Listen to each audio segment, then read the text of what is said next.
Hey, Trey Veston here, and welcome to another edition of Idaho Three Bears Adventures, and we are in Idaho, and it is the opening weekend of hunting season for rifle.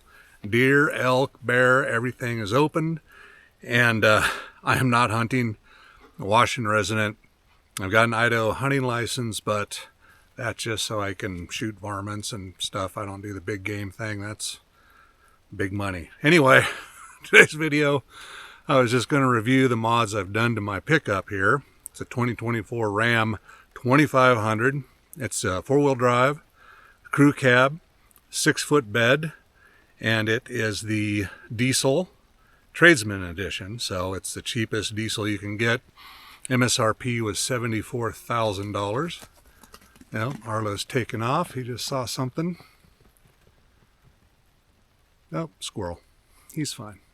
And yes, I've got Arlo. I've got a pink trail marker ribbon wrapped around him so he doesn't get shot. He is the absolute perfect deer color this time of year. So yeah, it's a little nervous, but we've got him marked, so he should be good.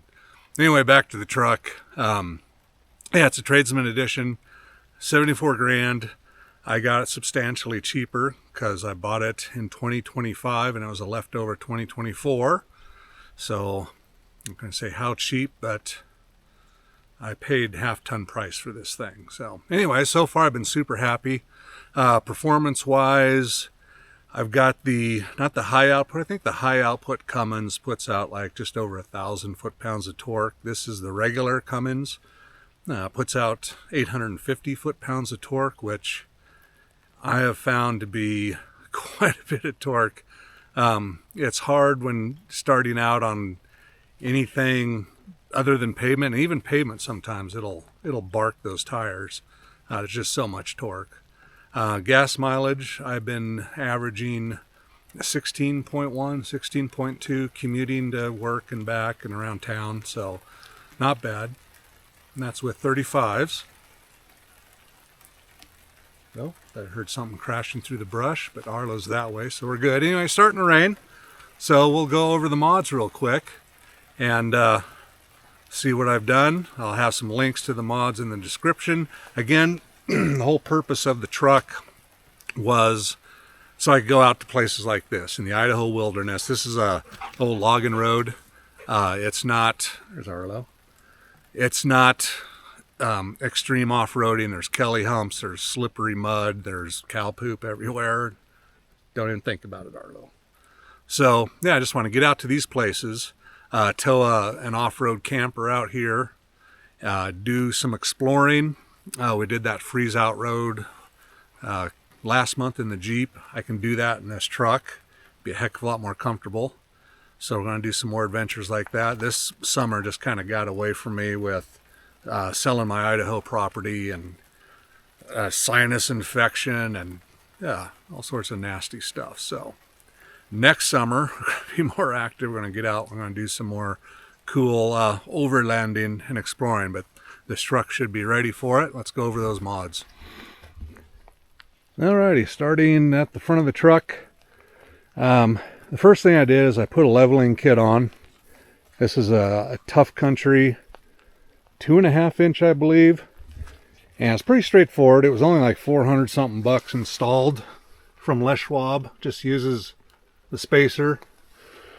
Stock shocks. There's a little, I think, extension bracket for the shocks. And that basically makes the truck just sit level. And next I put on the tires and wheels. These are the Mickey Thompson Baja Boss ATs in a pizza cutter size.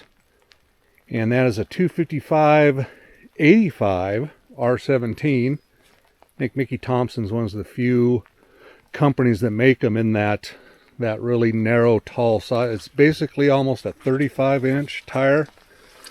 Yeah, let's see. Yep, LT 255/85 R17. And not sure of the ply, but they weren't too bad as far as cost for a 35-inch tire. Put them on American Racing rims. And those are a 17 by, I think 8.5 or 8. Can't remember. It's a 0 offset. And the 0 offset gave them just enough poke that I needed to install these fender flares to keep the rocks and most of the mud off the truck. And so far the tires are doing great. I'm going to do a review of them in the mud. I have not ran these pizza cutters in the mud or the snow. I've never ran the pizza cutters before, so I'm looking forward to seeing how they do off-road. I like the looks of them. I hate the low profile, super offset Brodozer rims. I think those are stupid. If I see you coming down the road with 8-10 inches of tire sticking out past your truck, I just want to flip you off because you are ridiculous. So no idea what you're doing mechanically, and you shouldn't even be allowed to drive a cool truck. So that's all I'm going to say about that. Let's see what else we do next. Oh, these running boards, these worked out really good. They're really lightweight. They say they're stainless steel, and the install was straightforward. They're super beefy. They're not rock sliders by any means. I'm going to have the most of this stuff was bought off of Amazon. I mean, I'm cheap, so I think these were like $300 or so. I'm going to have all the links in the description. But they work great. No need to spend $900 on fancy ones. The other big thing I did with these boxes, I had to have storage. I had my Tundra, if you recall, I had the deck system, which was an awesome system, but it just raised the bed of the truck so much. It took out so much of the actual usability of the bed, and I need a four-wheeler. My four-wheeler will fit in here, so these boxes have been great. These were spendy. These are, I think, almost $500 a piece, UWS brand, but they are heavy duty, good quality. Arlo's water bowl in there, blankie, and yeah, they're just very happy with them. Very good quality, rock solid. Put this headache rack on. What is really coming down? Put the headache rack on. That's a real truck. Nightmare dealing with the company. I ended up buying one directly from Amazon. The rack itself's like under $400, but then you got to buy the bracket that makes it custom fit to each truck and whether or not you have boxes. These were actually longer, so I ended up cutting these off. Can't really tell. I modified those so they'll work with these boxes. I've got a rear strobe light up there, and that's for inclement weather like today. Lots of fog. Other inclement weather touches are these combination ditch light strobe lights. Just put those on. And let's see if we want to turn all that good stuff on. Okay, there you go. I do a lot of driving between my little town of 1200 and the town I work in. And it's rural farmland. It gets real foggy. It gets slick. And so I've got to be ready for pull over and let other drivers know that there's a hazard up ahead or I'm stopped helping somebody out. And been real happy with the quality of these lights. I think these were pretty reasonably priced, again off Amazon. So the truck's pretty darn visible in the worst of weather.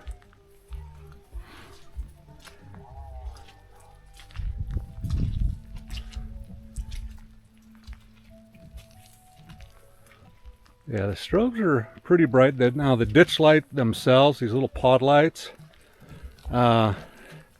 basically useless. Not bright at all. Had good luck with the aux beams. And that brings us to the other big addition, was this bumper. And this is a cheap Chinese bumper. It was under $500. you had to put it together. Oh my gosh. This thing was harder than frickin' boot camp. Putting this thing together, getting it to match, to fit. The Chinese seem to have designed it so any American with normal size hands would cripple themselves trying to get to the bolts and everything. But I got her done. I also added another coat of bed liner to it, get a little bit more protection. Winch inside is an open road, and read good things about them. I put mine in. I went to put it in. This is a 13,500 pound rated winch. The quality is excellent on it. I went to put it in and it wouldn't fit. It was too tall. The control box mounted on the top, couldn't get it in there. So I relocated the control box, and then that meant that the control box was sitting a little low, a little exposed. Plus this bumper was designed for not a diesel, so the intercooler was a little exposed to branches. So I fabricated out of some expanded metal and some aluminum, fabricated that to protect everything underneath there while allowing sufficient airflow and access. So it turned out pretty cool. Very happy with it. Yeah, let's see. There's some good old soft shackles. It's got synthetic rope. I used it to try and pull a car out, and it was just nothing wrong with the winch, just that car was buried. I think you saw that video. So yeah, that's pretty much it. Oh yeah, we got to go over the one more thing. Okay, ditch lights. These were off Amazon as well, 50 bucks. The ditch light brackets. The ditch lights themselves, the strobes, were like $32. We'll see how long they last. Wired those all up. Well, slightly above Redneck Engineering. But then I added this really cool aux beam. This is the ASR60 switch assembly. And this is cool. It consists of this main switch part. And all my wires for my accessories all go into here. They all have individual fuses. And then those are controlled by a single control cable that goes back into the cab. This is the relay for the power for this. So everything is protected. And then with that, I can control, instead of having random wires everywhere and switches, it's all this panel right here. I've got my ambers, strobes, my windshield lights, bumper lights. Those cube lights aren't hooked up yet, but get those done. I've got this mount for the phone mount. Also holds the aux beam switch. I was told there's an easy way to route these wires into here. Pop this off. That's another future project. But yeah, I also added these seat covers and Arlo's little kennel in the back. The back seat is Arlo's. It's a disaster area. But we started putting him in this little doggy thing, and it's really cut down on hair and crap inside the truck. So I'm very happy with that kennel. Just barely fits back there. These seat covers, these were a little spendier, but they're a good quality, and they really are comfy, and they seem to be protecting the seat. So happy with that. I think that's pretty much it. Need to get the CB mounted, get the interior done, and I've got 2 more lights. Oh, we've got a little accessory thing up here, some goodies. So that's pretty much it. Oh, and the next big project is these Tradesman door panels are so drab and black and boring. And my last Tradesman was a 2014, it was a 1/2 ton, and I took diamond plate and cut them out to match these inserts, and it really sharpened up the door, looked cool. It made me happy, wasn't so boring. So I'm going to do that next. But yeah. All right, well, that's the current mods, and I'm pretty happy with how the truck has turned out so far. Just a couple little things to do. It'll be completely done. But yeah, thanks for watching. Arlo thanks you too. More subscribers equals more treats for Arlo. So, alrighty, subscribe and see what's next for this, what adventures we'll take it on, and I think we'll let's go do some mudding. This thing hasn't been mudding yet, so we'll see how these Mickey Thompsons do, pizza cutters do in the mud. Alrighty, Tradesman out.